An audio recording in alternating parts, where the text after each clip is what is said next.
Well, we've reached the final story in our look at the Old Testament. But the Old Testament doesn't end in the way you might expect a story to.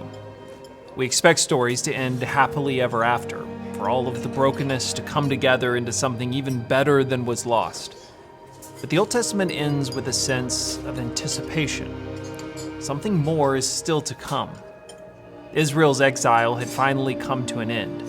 The Persian king Cyrus the Great granted permission for the Israelites to return to Jerusalem. One of those leaders sent back to Israel was a man named Nehemiah.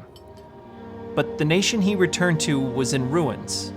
Jerusalem had been devastated, the walls were torn down, the temple reduced to rubble. With it, the identity of being God's people was in tatters. Had this story of God's forming and saving a people led to this? What about the garden and the hope that one day God would restore what had been lost? So many must have looked around the destruction and rubble and wondered, where was the glory and hope of days now long gone? Nehemiah writes, I arrived in Jerusalem. 3 days later, I slipped out during the night, taking only a few others with me. I had not told anyone about the plans God had put in my heart for Jerusalem. We took no pack animals with us except the donkey I was riding.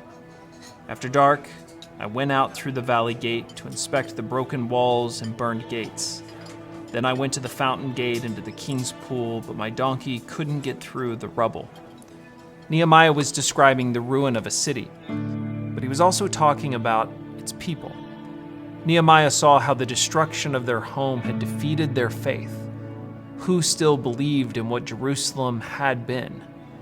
So few now did. We feel what they did. It's not hard to walk around seeing the broken lives and homes of our own neighborhoods and sense the hopelessness that characterizes so much of our lives. Where is God? What is the point of all this? When are things going to turn around? Where is the happily ever after? But God had put something in Nehemiah's heart, something few others could see. While Nehemiah's eyes saw destruction, his heart saw the possibility of a new city, and with it, the hope of a renewed people. Nehemiah's trek through the rubble was a movement by faith, not by sight. By faith, he saw what others couldn't. Nehemiah wrote, The city officials did not know I had been out there or what I was doing, for I had not yet said anything to anyone about my plans. I had not yet spoken to the Jewish leaders, the priests, the nobles, the officials, or anyone else in the administration. But now I said to them, You know very well what trouble we are in. Jerusalem lies in ruins, and its gates have been destroyed by fire.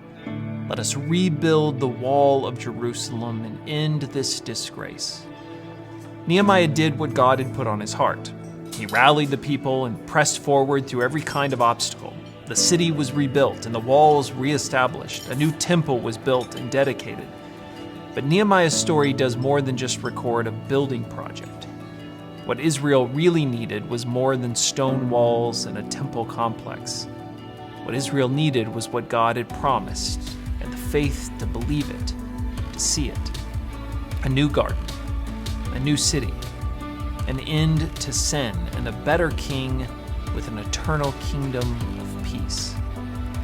If we have learned anything from these Old Testament stories, it's that God is faithful, and those who know him live by faith. They live not by what they can see or what they can build, but believe that he can do things even greater. Faith changes how you look at the world and what you see in it. Where the world sees destruction and loss, those who can see by faith see more than what is. They see what is to come, what it will be. Faith allows you to see what God can do and what he has promised he will do. Listen.